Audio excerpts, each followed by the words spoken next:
Hi, my name is Noor Bashara, and I'm the founder of Upcycle Design School. And I'm really excited today to have Cyntha Sarver be our guest for the workshop.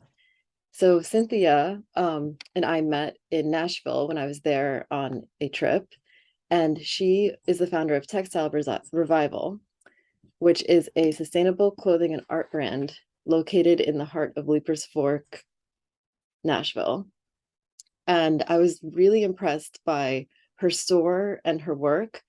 Her store is just like this beautiful um, experience. It's like going into her world. And she has home goods, art, and really, really cool fashion. And I'm going to let you take over, Cynthia, and do a proper introduction of yourself. And thank you so Oh, much for being on here today with us. you're welcome. I'm very excited. So my story, and I'll try to keep it brief. We don't have a lot of time, but as far as my background, I moved here from Iowa about 8 years ago. And in Iowa, I owned a hair salon for 33 years. And I started out at 17 with a child, wanted to do fashion, got to change my plan because it's no longer about me. And I thought, let's do hair. Let's do that because it's still creative and I can get that done in a year and support this child. So that's what I did. Now, I lasted about 4 years of working for someone before I said, I can do this on my own because that's how I am. And I expanded into having about 10 employees. And then I started to come back down with it because it was too much to be a mother of three children by 25 to sustain. So after my children grew up, I had come down here to Leiper's Fork specifically one day with a friend, and I don't know what it was, but I walked out that door and I said, "This is going to be my home."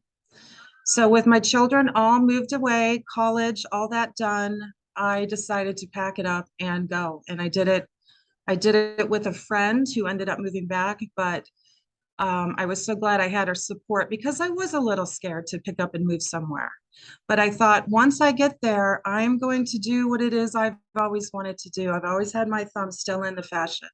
I would be folding all those loads of clothes when I had time to do it, washing fashion runway shows in Milan, and just, being in Iowa, it's really not something that they're all so excited about. Like, what? Why? Okay, whatever. And to me, it was just the most amazing thing in the art world. So when I moved down here, I thought I'm going to start with shirts.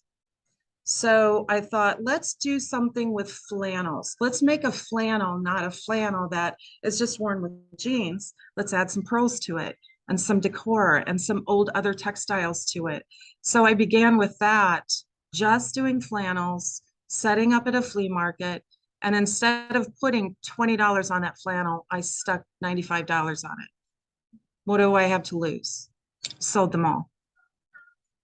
So it was a nice trial and error, and thank God it wasn't an error, but it gave me the people are starving for some things. You just got to find that niche and then just dive right into it if you're interested in it, right? So I just kept on doing, adding more and more things to the flannels, and I really found a love of doing recycled, upcycled, whatever you want to call it, breathing new life into old fabrics, which is why the Phoenix is my logo.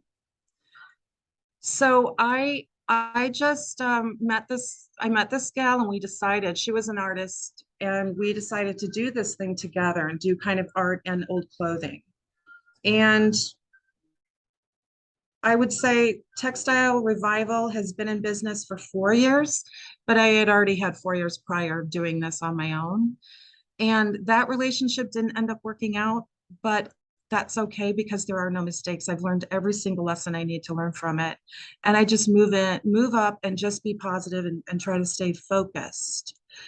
Now I just have so many things to offer. And I'm starting to bring in a few creative outlaws to my shop because there are so many people that do so many great things. And if I can help them in their journey too, just by saying, you know what, like this, for instance, this, which I have time to do this, mind you, but I'm also doing so many things that I thought this is not a bad idea.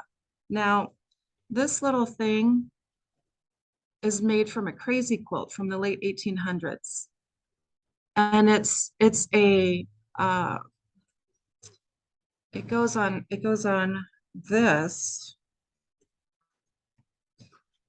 for little bandanas.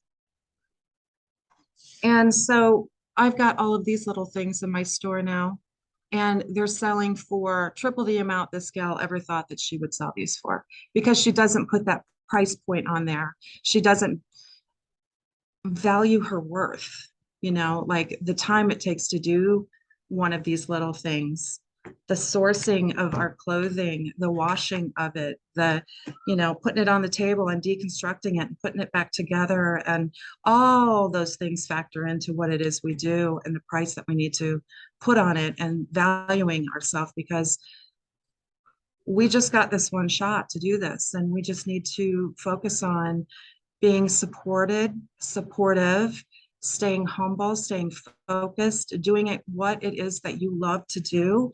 And because we have a passion for it, right? Or we wouldn't be in it.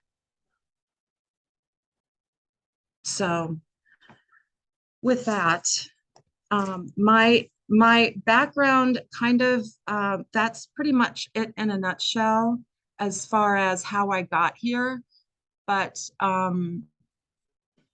the friends that I have met here have supported me 110%, which I didn't ever feel like I had that kind of support system back home, because they're just not into it. Now I'm surrounded by artists, and that's what's really helped me continue my path, is that people come in and buy my stuff. People come in and send me, give me a jacket to completely redo on my own, because they have found this jacket of their grandfathers or their father, and they want to keep it and they want to wear it and they want to um, just keep it in the family. And I just do my thing and charge my price, and it's working just wonderful for me.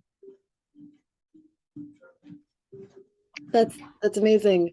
I think like there's definitely a thing in the fashion industry that I've experienced where companies don't really want to, they don't value creativity and they don't want to properly Right. compensate for it. So Right. it's really refreshing to hear, or to kind of see it done as an entrepreneur where like you actually can, you know, Mhm. place the worth of the item, and it's really like um inspiring to see it working. Well, I think it's nice too that we're kind of in a world now where slow fashion is becoming popular. So we have that on our side. It wasn't so popular back, 10, 20 years ago. So we have that, and people appreciate it. And I think when you're excited about something that you're building, you're creating, they get excited too. Because if we don't believe in ourselves, they won't, right?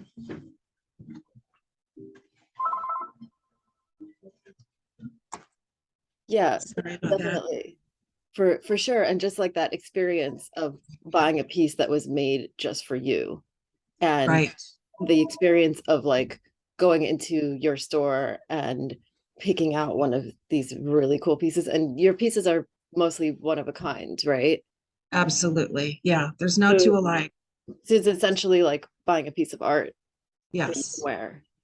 Which, and with the art, because I kind of dance around doing things that, like, if it's on the back of my brain or I've seen something outside that's inspired me, it might set me off to go do just exactly that.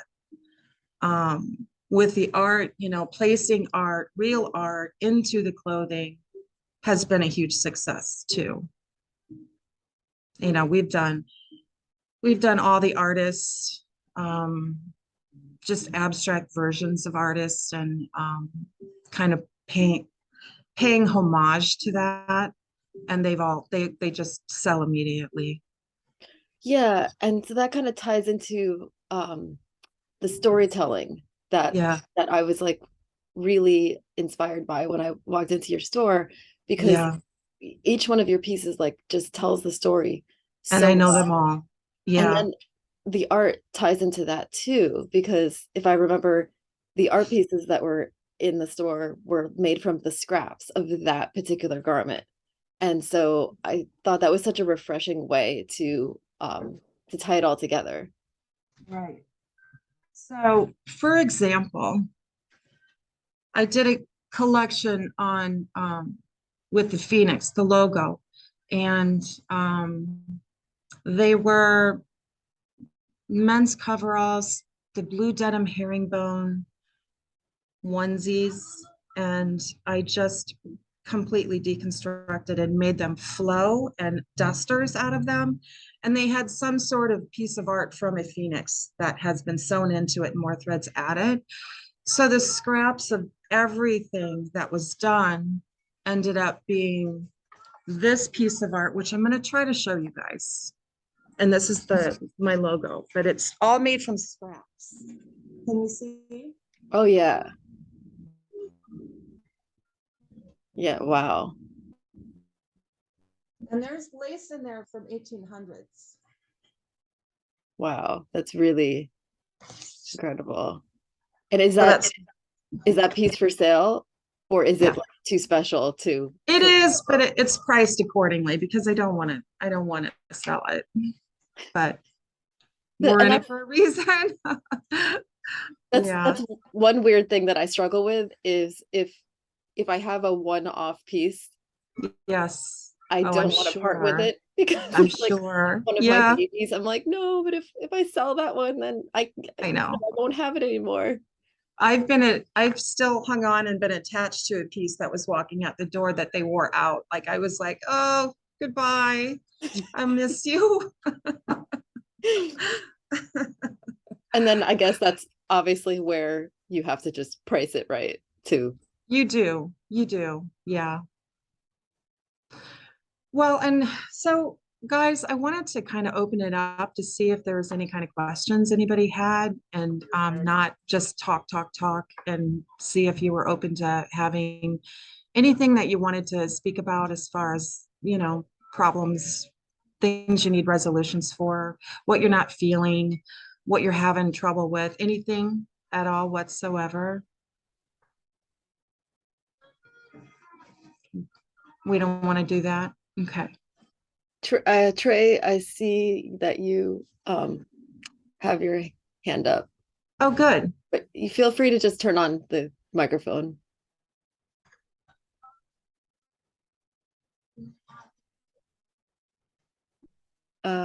Trey, you're Or Okay. Can you hear me now? yes. Yes. Okay, wonderful. Let me see if I can get back on camera. I guess it really doesn't There you matter. are. There Hi. you I can see you. Hi. Yeah, I saw this morning in the email. It almost felt like it was heaven sent. Oh, In the fact of, if you feel like giving up, because I've almost reached that point where, I've just got all this stuff and it's finding an outlet. Are you here in New York? I am not. I'm in near Nashville, Tennessee, a little Oh, town okay. called Leiper's Fork. Yeah. Okay. Yeah. I have a son that lives in New York, so I'm out there. Are you in New York, you said? Yeah. Hmm. Okay. So I've found a couple of, challenges, shall we Uh, say. One being sizing. Okay, mhm, so I take stuff that's already been worn by mhm. somebody, and it's almost like their body has formed this garment, if Mhm. you know what I mean. I All our absolutely do. Yeah. right, all our different sizes. So what's become obvious to me is that it's not really something I can sell over the internet. You Okay. know, it's unless I just get myself down to just doing small, medium, large jackets or something like that. Right. I can't really branch out and do clothes and all this other stuff that I have here. Right. Um, it really needs to be worn and looked at, especially if I want the price points that I really want, am Right. asking for. Right. It's a specialty, one of a kind item. Right. Okay. Well, So have you thought about just measuring, from armpit to armpit and the length so that people have an idea of the size? Because when you're dealing with vintage stuff, first off, that size might not still be that size if they've washed it so many times and it's really shrunk. And I mean, I resize everything on my tags, no matter what size it says on their tag, because it's not the same size. right, You know what I mean?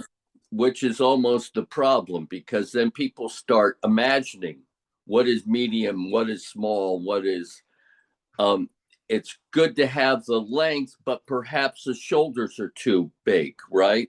Or Right. it doesn't quite go around my big fat waist, or Right. it, whatever. It's just Right. one of these things that just has to be experienced. And I've noticed from my, I've done a couple of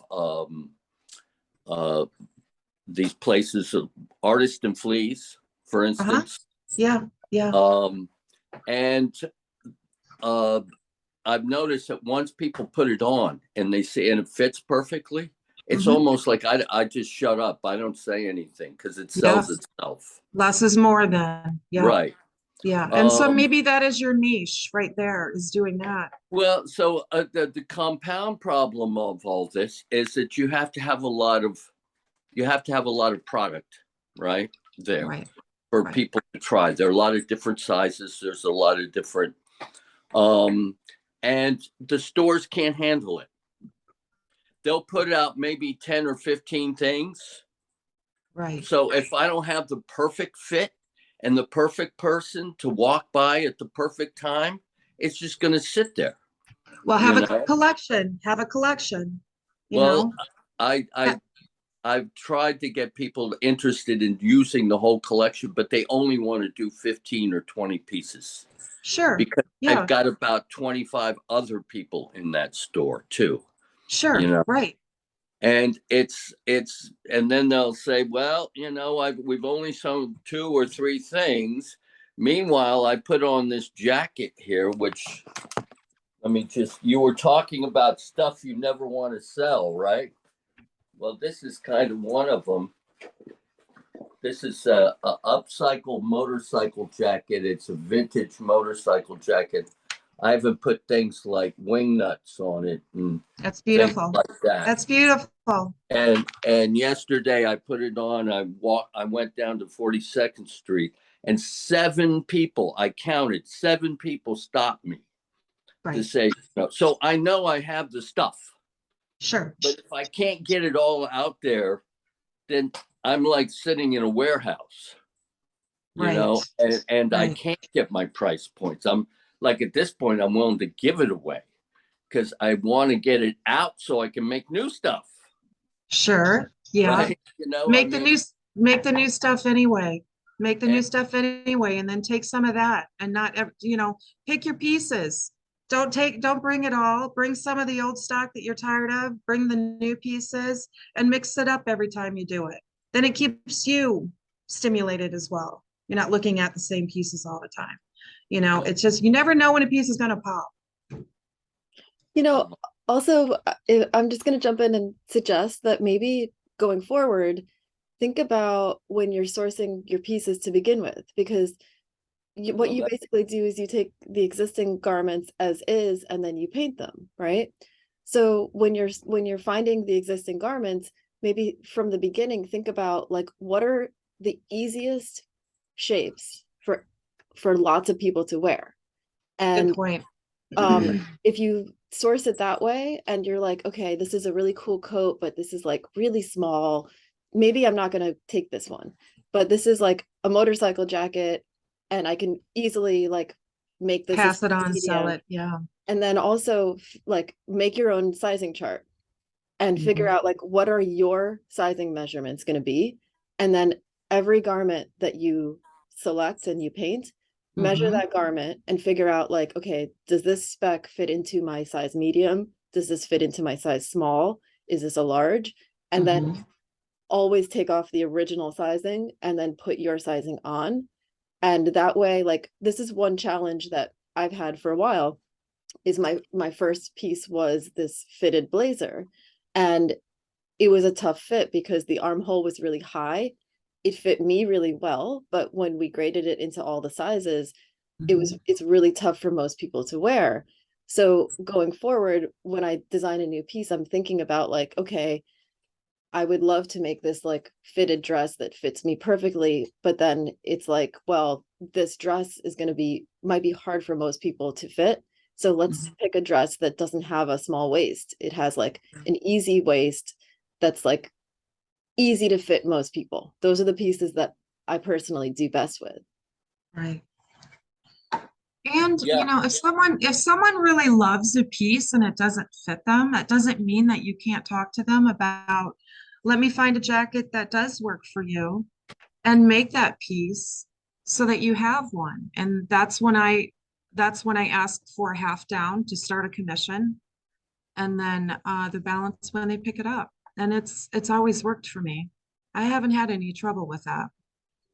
Well, I think you both have navigated to kind of the conclusions that I've been running to lately in my own mind, is that not only am I going to pick kind of standard pieces from now on,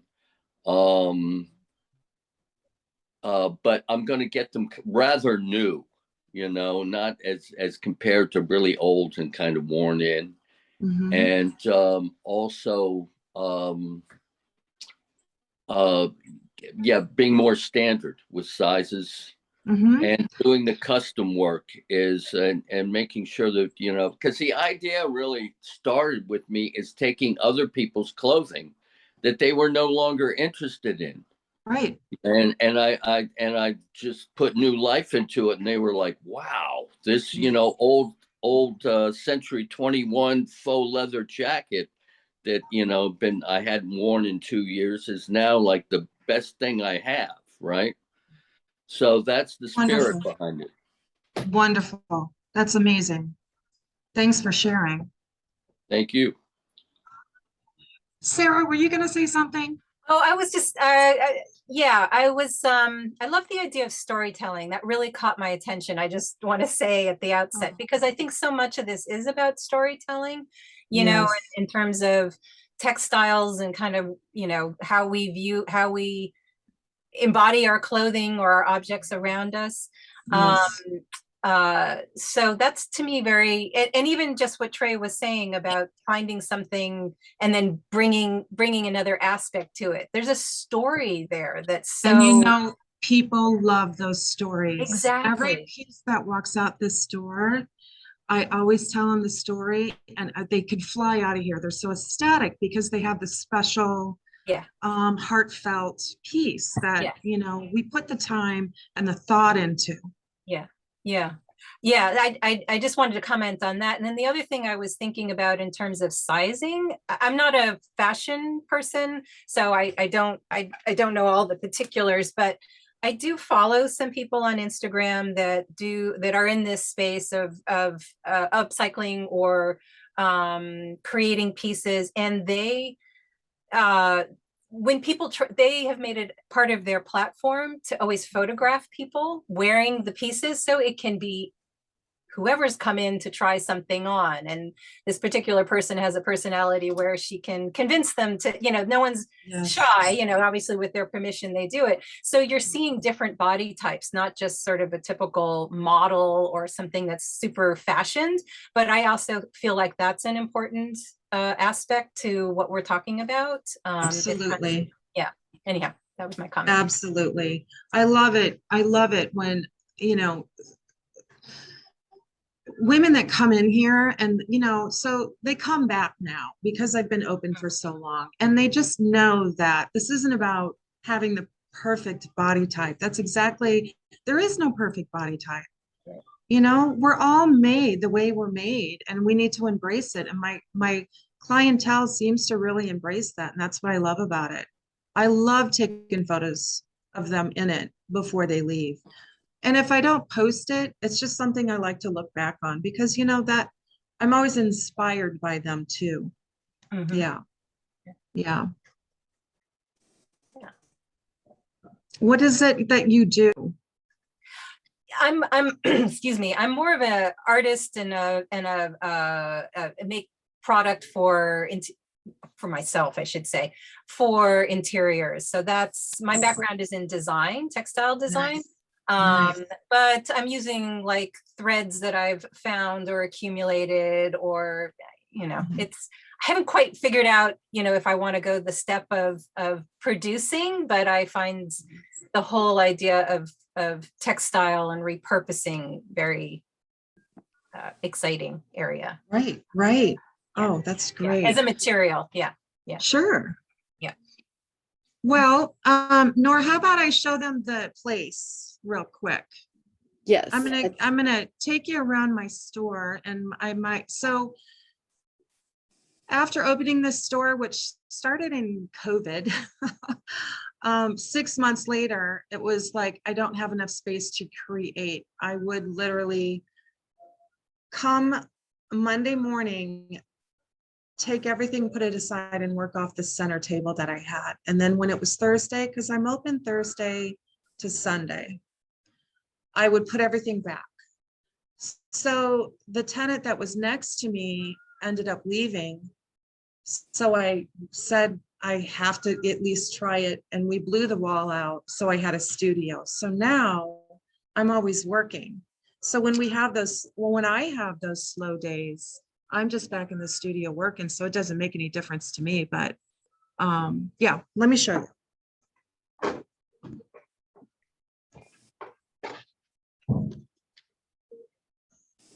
And I'll try to move slow, okay? Okay.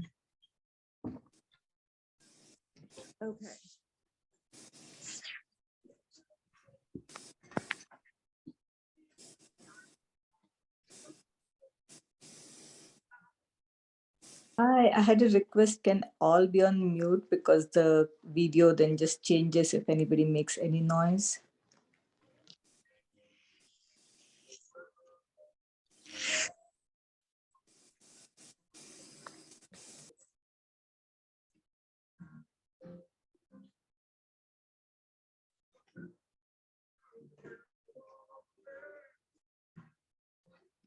Oh yeah, Cynthia, can you hang on a second? For some reason, your video isn't the main video on the screen. I'm not sure why. I'm gonna change the view and then put it back. Okay, Okay, here we go. Okay, sorry about that. that's okay. Are we good?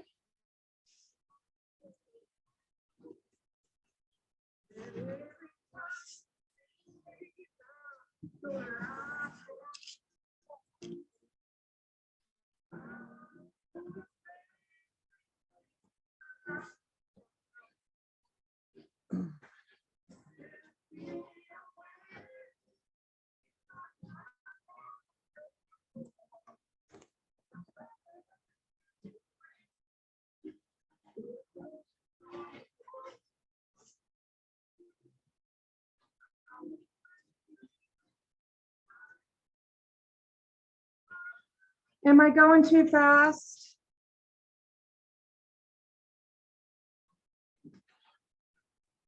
No, you're good. I'm gonna keep myself on mute though, so that you're on the main screen. Another made from scraps, and the entire collection was shot up with shotgun, and these are the scraps from it, and so this is called the shotgun.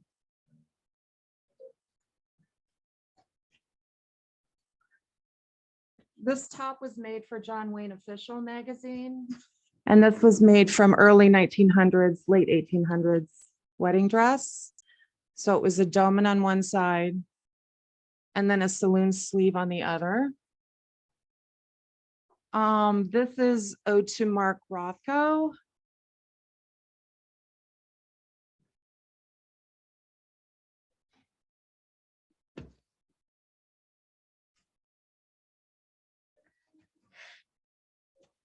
So there's that.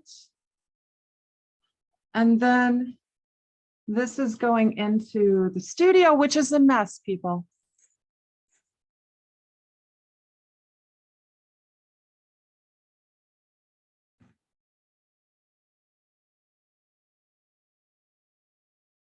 So that's it. Sofa that was painted, it used to be leather. And this is a light made from scraps. And that's it. Good. I love it. Your studio is like a dream studio. Yeah. I wish I had that kind of space here. Well, I just finished a bunch of stuff. So now I need to, today I clean and organize before I break out and do another. It's a promise I made to myself to keep my mind focused. I agree. My office, like my studio, gets like really messy when I'm in process, and then Sure. like a little bit at a time, and I don't really realize what a toll it takes. Yeah. And then at some point when it gets to be too much, I'm like, no, I have to like just clean up, and I never want to do that because it's boring. And then Yeah. once it's clean, it feels like I can really create so much more. It's Oh, I know, because it's like you do a brain cleansing, right? Yeah. So does anybody have any issues with the price points that you do? Are we even that far, or? can you talk to us about like how you kind of figure out your prices? Do you have like a formula? Okay. I do my own formula is this, because you set out to find the fabrics or the pieces, and you may be collecting pieces for a collection for weeks, maybe a month, but the cost of finding it with gas and time, even though it's totally fun for me and I love doing it, so it's really not working, but it is part of the price point. Then you bring it home and you ion tag a lot of it, and then you wash it, clean it, spend the time repairing some of the things that you want to keep on it, and then you start your process. So when you factor in all that stuff, that's when you just need to take a deep breath and say, if you were telling a friend, this is what you need to charge to make it worth my while so I can continue to do what it is I love so much, tell yourself that. Be your own best friend and say, you're worth this. Because if you don't believe that, neither will they. There's a lot of clothing out there now in slow fashion, and they're charging for it and they're getting it. And yeah, that is a particular, clientele, but if we're gonna continue to do it, we have to try. And that's what I do. And it's working for me. Now, with that said, I'm not making a lot of money, but I'm making enough to sustain what it is I love to do. So for those reasons, I will continue to do it, because this is my purpose. This is what I've always wanted to do. And just, it's just about believing in yourself, right? And what do your price points look like? So like most of my jackets, they're $450. It depends on the time that's involved in it. And then I've got jackets that go up to maybe $698. And they're for special people, but I just did end of September, I did the Pilgrimage Music Festival, and you get all walks of life there. And so that's the clientele, to make sure you bring those expensive pieces, because I had people just, I'll take that and that, throw another card, boom, done. I love it. They even love the story. They actually care about it. And so it's just bringing the right pieces to the right festivals. And I don't like to do a lot of those, but there's some that you just have to do, because it's just too good. For 2 days, it's just too good. And I have to get people in, and I take my entire store and I get more space.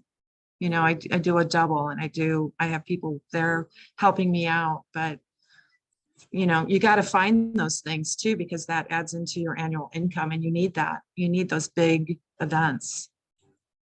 You know, it's finding your people and then going to them. You know, I've talked to Nora about doing some other things too.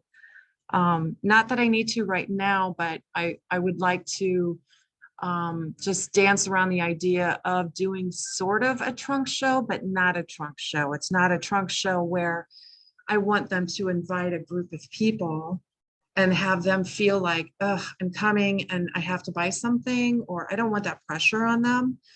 I want them to come so I can give them my story and let them know that I do commission work and let them know what that looks like, walk them through. I want someone to get up in front of a mirror and I want to put stuff on them. I mean, typically someone will grab a piece that they love to look at and they'll put it on. It doesn't fit right. They might even want to buy it, but I tell them to take it off. It just doesn't fit you right. It doesn't look good, because I don't want them walking around with something that doesn't look good on them. It's not always about the money. It's your reputation that's going out there. And then I'll say, just, you know, put this on for me. Just put it on for me. And then most of the time they love it and they buy it because they get it, because it's not about just this jacket. It's about the way those lines in that jacket hit them, hit their midriff, the lines, how far down it goes. I mean, everybody has their own lines. And for some reason, that's always been burrowed into my head. Like, I see it right away. That's not your best. Let's put this on. You know, they want that help too. And they want to know that they're not going to be pushed into buying something. Nobody wants that. We don't want it either when we walk into a place. I think people probably appreciate your authenticity too, in saying like, Yeah. hey, I don't think that one is right for you, but Yeah. maybe try this one. And or we'll do a custom, you know, we'll do a custom. Let me find that piece that's going to be the right lines, or deconstruct this one that I have back here so that those lines hit you that way. And I'll apply the same art. Yeah. Can you choose an item and tell us the story that you would tell to a buyer? Sure. I'll be right back.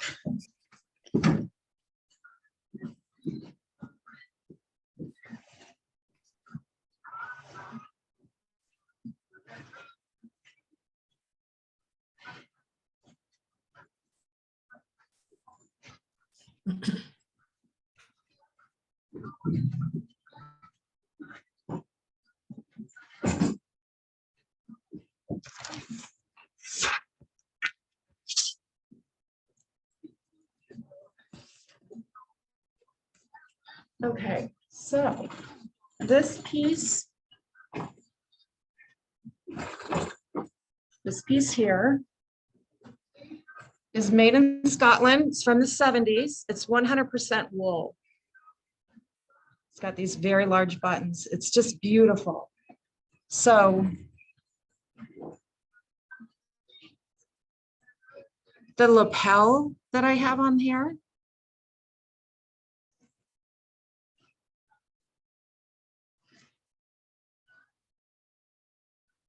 this was made from an organization called the Odd Fellows. And they were the do-gooders. You know, they fed the poor, buried the dead, educate the orphan. They just were the do-gooders. And I think they go back to early 1800s. This is another lapel. So this was on their robes, and I reversed it and took it upside down. But these fringes, they're like little metal pieces. And it goes around. And I reversed it and put it upside down. And here's the original tag that's still on it. And it's a beautiful piece. So this is not only from the 70s and made in Scotland, but it also has these extra add-ons. See these 3 chains that are here? I'm trying to, okay, people. There we go. So their 3 chains symbolize love, friendship, and trust. And I love that. I love that. Also, this was made with one of those as well. And I did this clutch out of an old tablecloth and lined it in leather. And I made it so that your hand goes through it for you to hold on to. And I've sold a lot of these.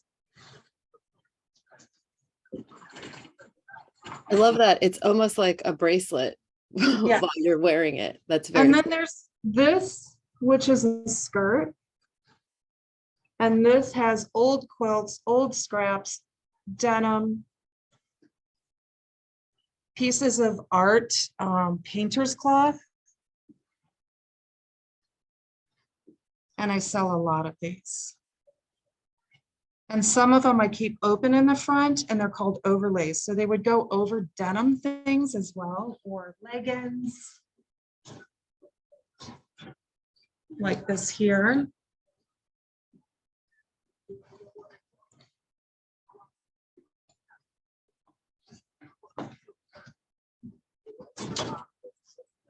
And that's that. So you're digging into history a little bit too, like with the story, because you're Yeah. kind of like also educating people about like a time in history that maybe they didn't know about, or a particular Yes, use for yes. environment, and that also adds to like the Yeah, I've sold so many of the Oddfellow things. I made tons of necklaces from a metal belt that I took apart and made 15 of them. And nobody knew the story of that. And I didn't know until I found these things at a flea market. And it's rare when I walk by something and I don't know what it is anymore. And I was like, what is this? What is this stuff? And I just scooped everything up and bought it. It's like, I don't know what it's going to be, but I'll figure it out. So how did Yeah. you find out what it was and the original history? The person selling it was very, very knowledgeable and into it. That's why he had all that stuff, you know. Got it. It's from a bunch of lodges, you know, just some fella that passed away had all this stuff in his attic.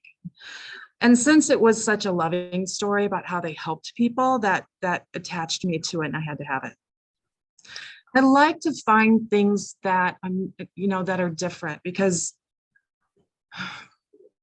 I don't like doing the same thing everyone else is doing. You know, I'm drawn towards something I don't know anything about, so I can learn from it. I mean, I'm the person that'll wake up and get on YouTube and learn something that I don't know for breakfast. Also, I mean, what's, you know. Yes, Deborah? Thank you. I just joined, like Trey, I just joined this morning, so I didn't have a chance to read your background if it was there. Do you sell online? And my other question is, do you have people that help you? I do have an online, but I'm going to redo it because, you know, like Trey was saying, you know, it's hard for people to know if that piece is really going to fit them because it is vintage.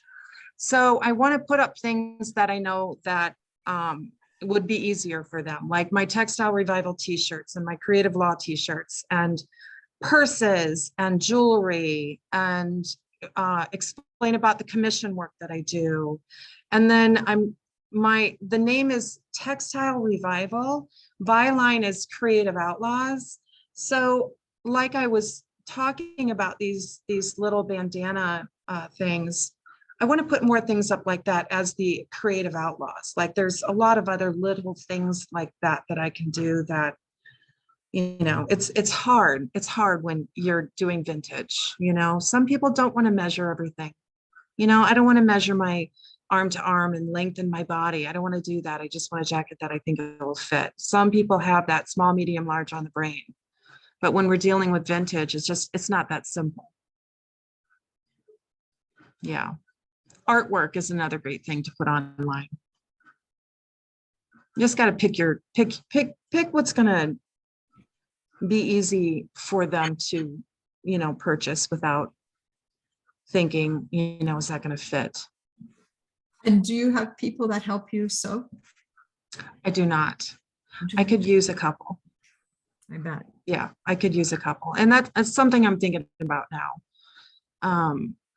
I've brought it up to a couple friends and they're like, no, that's why it's so great. And it's like, no, I mean, the simple things, and then I'll add to it. But, it would be nice to have someone help me, even 2 days a week, get someone in here to help. Yeah. I think it's totally okay to not have to sew every piece yourself. Exactly. Yeah. I mean, that's also part of running a business and figuring out how to scale a little bit, right? Yeah. Yeah. Just like, what you do when you have those small batch pieces made, it's fantastic. You're not made in China. You're doing local sourcing and it's being made there, and it's only such a small batch, and it's the whole idea of it. It's the story. You have a great story too. Well, every piece is still different because it's just the Exactly. nature of the materials. Exactly. The advantage of doing small batch production is that the fit can be consistent because I'm able to make it into a pattern, but it is really expensive. Labor here is so expensive. So it makes it tough because, talking about price point, it just makes the price high. And it's either sometimes it's hard to justify, or you just have to be in the right setting. And so it's tough to be in the right setting because there's a cost involved in locally here, right? So a lot of stores these days, like it's wholesale is tough. So a lot of stores are going with the consignment model.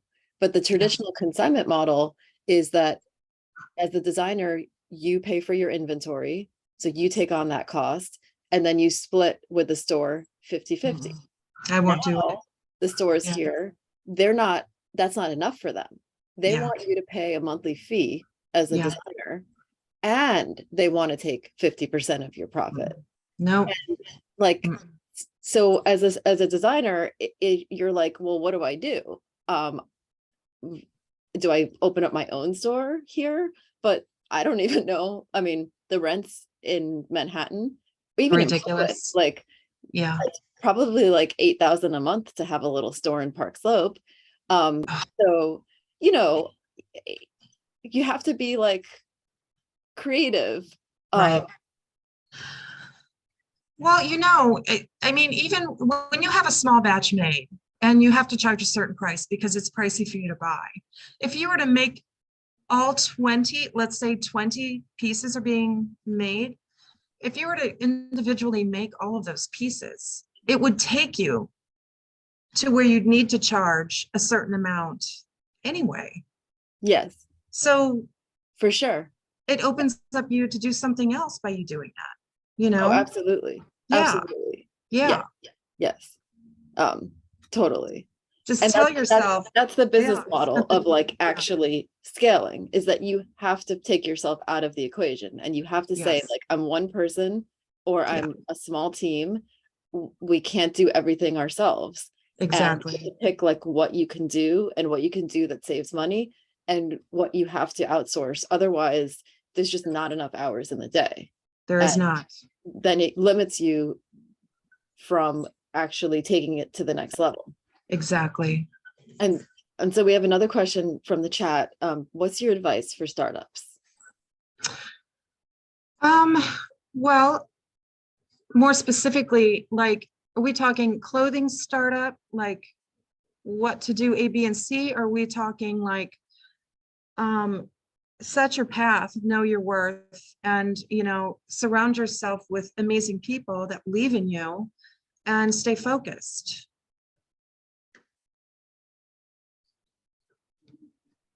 And what's kind of like speaking to that too, like, what's your advice for like, I think a lot of us creatives have, sometimes you hit like a block or a wall, or you just get like discouraged, and like how do you keep going, and how do you like push through that? Because every time you think like you're hitting a wall, and I've found from my experience that like just around the corner is another big opportunity. You just have to stay on the path, but it's hard sometimes.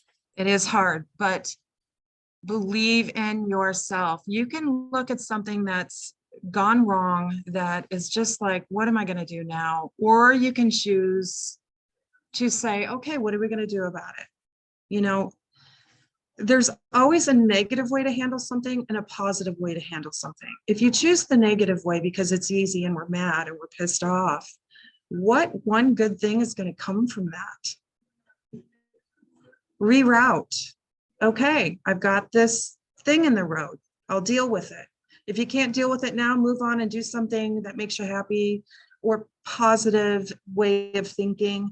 But I don't spend, I just don't. I've had my car break down on me the other day. I had the flu when I had 2 appointments for commission pieces. The heating went out, my heater broke and it's freezing here. And I have kind of been laughing through the whole thing. Like, it's okay. I mean, to a point where my friend's like, come get my car. You can have my car. I got this. I get my Polaris and I just, putt all the way to work. It'll end. The car will get fixed. It's not the end of the world. Keep doing what you do and don't let those things bother you. I mean, I just don't see the point to it. It doesn't make sense to me. And if you're having a bad day, you can always find someone that wants to have a bad day with you. And that's another point. Surround yourself with people that feed you that positivity. They're there. I've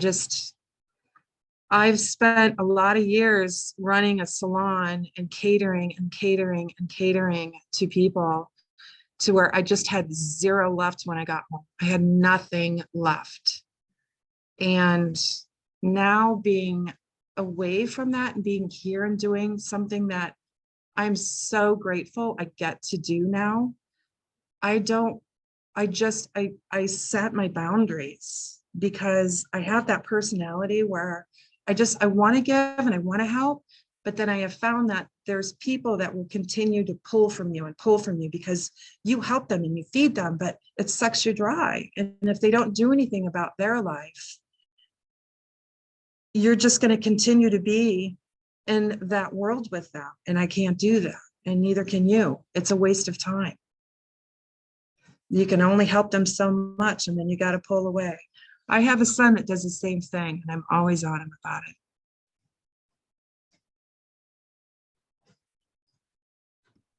Yeah, you have to like protect yourself and like fill your You do. cup and like Yeah.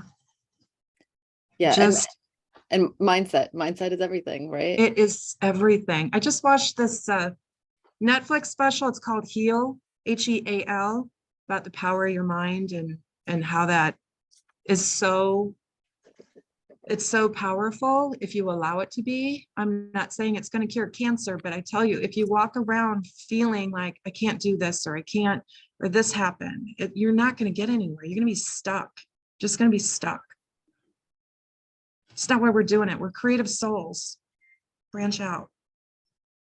Those positive people are everywhere that, if you pick up the phone and say, I need your help, they're going to be there for you with no questions asked. And if you don't have one of those, borrow one.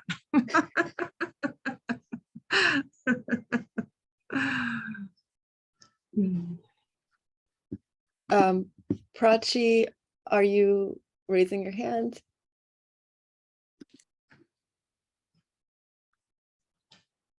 Unmute yourself. Yes. Thank you so much for keeping this program. So I am back to school from last year to study fashion design because I always wanted to do that. Yay. And I'll be 50 in 2024. So yes, sometimes doubts do come, but it's great to hear, all what you're sharing. My goal is to have a sustainable label, planning to launch when I turn 50. It would be how wonderful. Thank you. So I'm also in a class right now for sustainability in fashion, and it's many a times very sad to learn what's going on, but it's also very inspiring to know what others are doing. So I'm really very impressed with all what you have shown today and what you're doing. And, one of the question was like, advice for startups. So I was really listening to that because I do sometimes feel, should I even do this? Like, yes, I really want to, but doubts do creep up. I have two kids, both in college, and I work from home. So it's good to kind of, meet others, maybe Yes. virtually, but no. It's always important to stay connected, because those are the people that are going to build you up. It's like, you can do this. You can do it. It's your time. I have 3 boys, and they're the ones that said, Mom, why are you still in Iowa? Mhm. You've kicked us out and said fly. So we're going to, if I have to come home, I'm going to do the same for you. There's nothing there for you. And I thought, okay, they're right, Wonderful. Yes. So my Yeah. older one actually was helping me with my college application. It was a big role reversal. And she's always like, Mom, with work, with family, make sure you're on top of your things and don't delay things. That's fantastic. So thank you so much. I love that. I'm absorbing everything, but I thought I Good. must. Well, speak up. I told Nora, I'm just gonna, when she's got classes, I'm jumping on, there's always something you can get from it. And I love this little vessel of, connecting with people, of like-minded people. We all struggle, but we got to pick each other up and make the best day we can.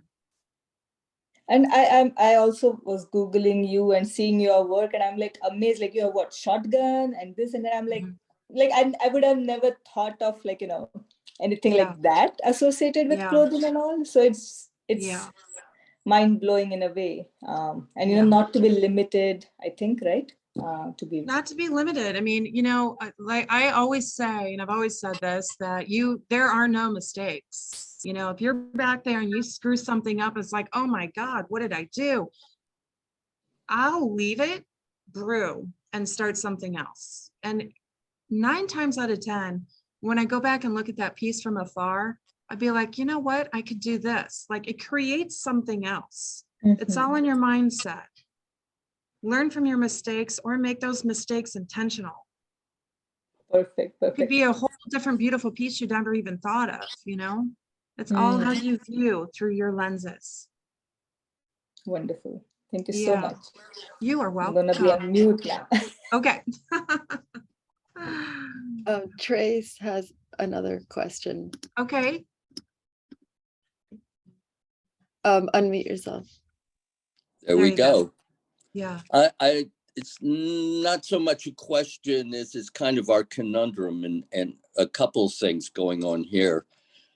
If you get on a subway train here in New York, look around and see how much color and patterns you see and designs.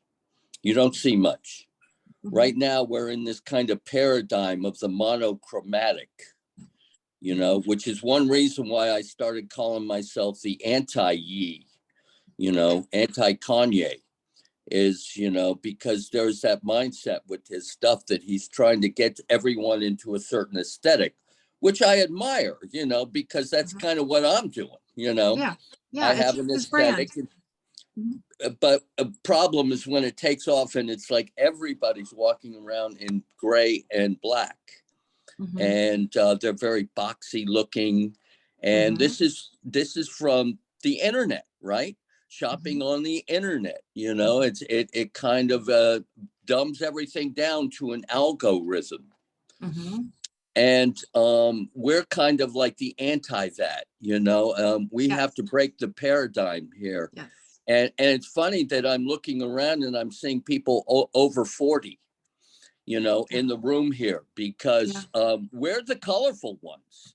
It's the young ones that they're walking around in gray and black and all the time. And, it's I have gotten like I said, yesterday I went down, I got 7 people stopping me. I have found that we're talking about finding our audience, that in particular, people of color, Latinos and African Americans and Caribbean Americans. I've lived in Brooklyn for about 7 years, and this started in Brooklyn. I'm in Manhattan now, but and I didn't even start to monetize this until people stopped me all the time. And I was like, well, maybe I could even sell these, you know, because I was just doing them for friends and myself, you know, and I was just at a pop-up, and it was a fair trade type thing, you know, and people were just walking by. It was a very busy street, but people were walking by. They're not, you know what? Their convenience is more important to them. Going and being able to get online and order something and not have to put it on and not have to do anything about it is more important than actually finding an original, one-of-a-kind piece of work. And as you said earlier, it's finding that audience, you know, Find and your it's audience. not easy. And don't overthink that, because you won't change that.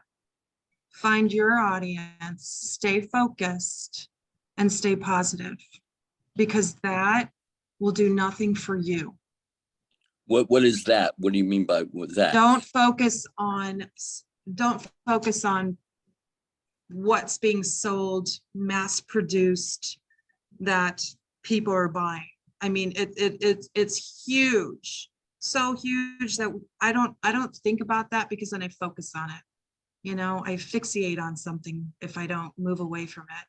And in doing that, I find that it helps me gain more room to do what it is I love and find my people. And my people found me too. So just stay focused on what you do. We are the phoenix, you know, we are the color, Well, we are the going against the grain, and we're doing, and what we're doing too is something that, you know, we care about the environment, and all these amazing pieces from the past that are made thousands times better than what's being made, mass produced. I mean, I can go into a boutique and turn it inside out and look and say, this is going to fall apart, I don't know, 5, maybe 10 years. Some of these pieces I have are 80 years old in here, and they're perfect. Yeah, I would say I'm kind of the opposite. It fuels me, you know. Yeah. One of the things Does is it? that well, like the hypocrisy is a business, for instance. I have petitioned Levi's. I've talked to all these people about doing workshops in upcycling. They don't want to hear about it. You know what I mean? They give lip service to it, but they could care less about it because they need to sell new stuff. That's where their profit is. You know, I understand that, you know, but at the same time, I kind of have to stand up and say, you know, this is, you know, and almost feel that we base a movement around it, you know, and that's slowly what's happening. But these corporate people are attaching themselves to the movement. I don't know if you've noticed through a lot of the advertising and whatnot, because I'm always going through how people are marketing, but, you know, they're trying to, you know, market themselves as, you know, environmentalists, you know, recycling stuff when they're not really recycling stuff, or, you know, but be that as it may, you know, we're on the right path, and yes, we are. That's the most important thing. Yes, loving what you do and just be dedicated to it. And just remembering, like, I mean, this is what I told myself when I started, is that everything that I saw out in the market, I was like, I can't compete with this. I can't compete with silk dresses that are made in China and that are being sold at Topshop. My silk dresses will be way too expensive. Why would I want to make that? So I decided from the beginning that I would make something that was unique, that was different from everything that's out there, because otherwise, why does someone want my pieces? And that's the importance of following your path and staying in tune with your creativity, is because you're putting something out there that's different. That's the whole point of it. Right. That's exactly right. That's exactly right. And we have another question from the chat. Is it a bad idea to promote your upcycled pieces online? Would it make them less valuable? Not to me. I mean, I would say the same. Tell me why you would feel that it would, because I'm interested in that.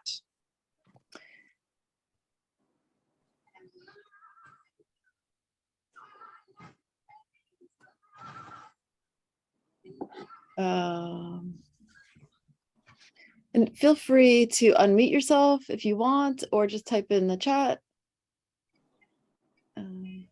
But I would say just I found it hard to sell online because Yeah, the sizing. it's the sizing and also like the experience of someone picking up the piece and touching it and looking inside and looking at the seam finishings and Touching it is 9/10 of it. That's the whole experience. Yeah. And the putting it story. on Yes. and where it is. Like I Yeah. found I did a few markets when I started, but at Mhm. markets people are going to buy jewelry, but they're not going to buy a well-made jacket.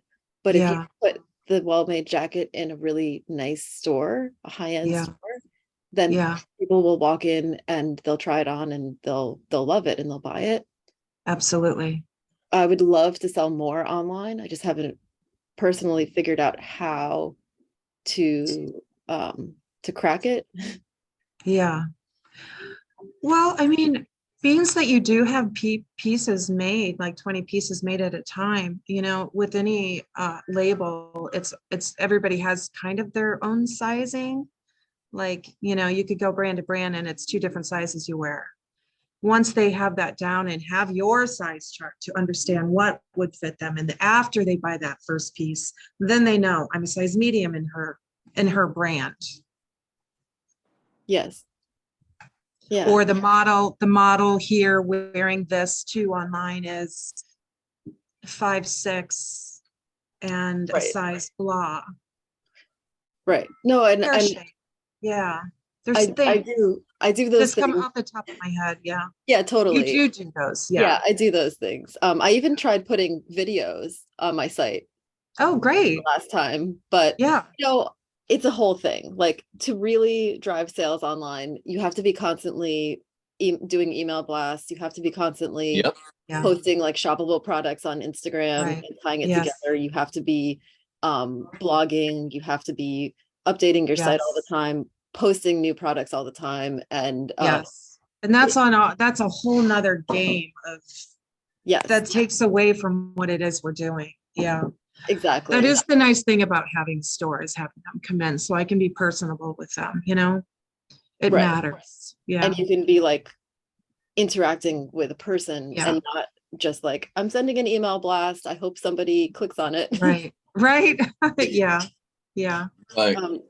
And then we have another thing in the chat on the topic of knowing your audience, identifying who they are, how they live, what their values are, can be helpful to attracting customers. Yeah. I mean, most of the people that come into here now, I know them and I know all that. But the few that still come in that are new, or like, there's a lot of tourists that are coming in here now because this area is changing so much. A lot of people are moving in and it's just kind of changing the demographic a bit, which I'm not a fan of, but it is what it is.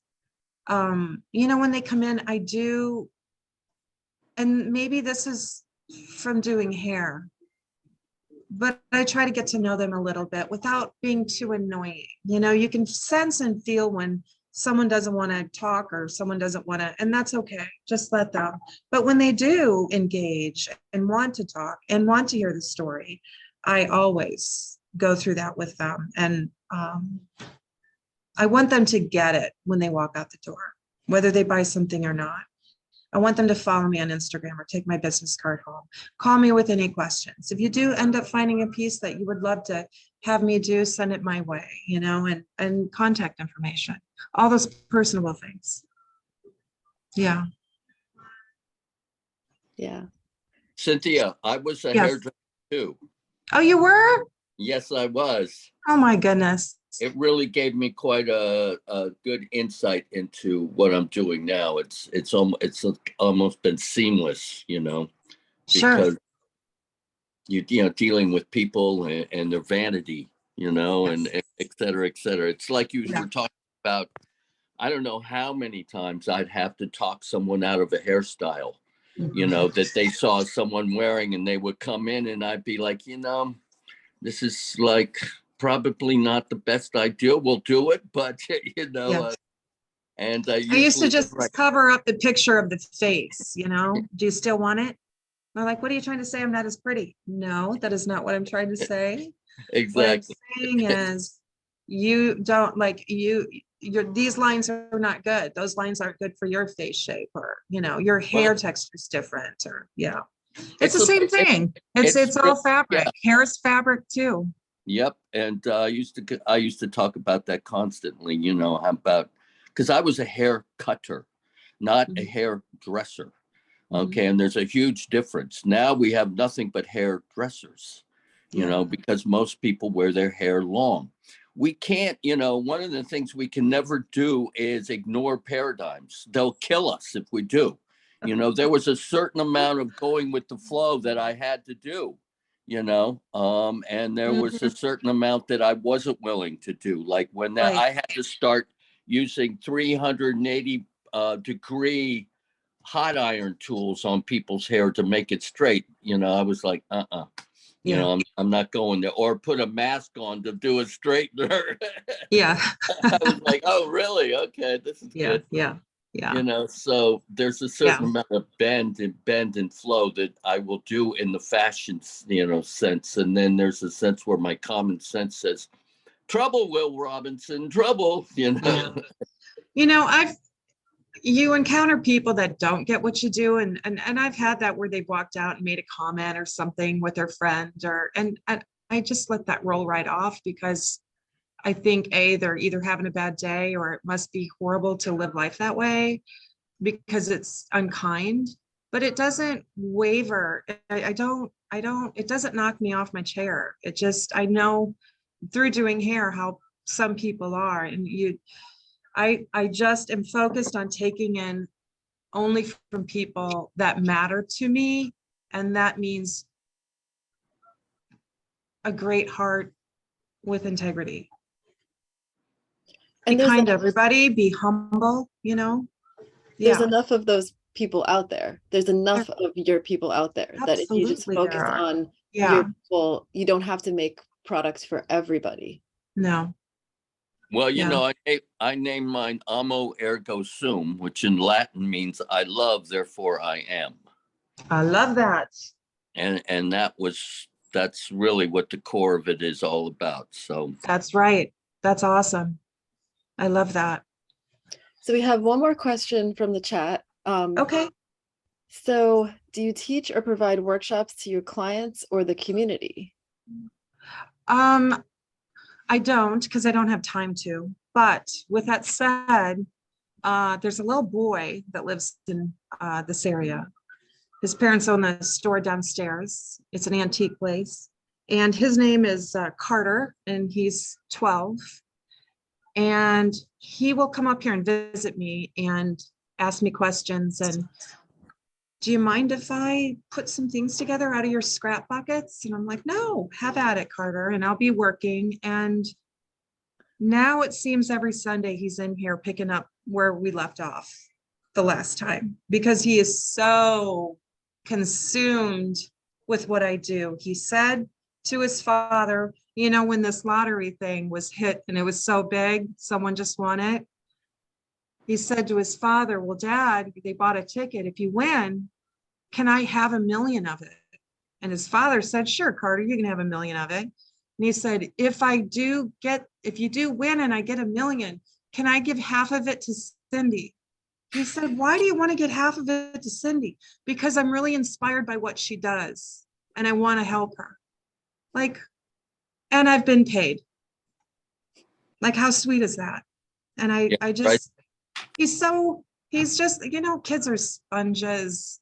And this one, when you got one that is just, he's consumed by it.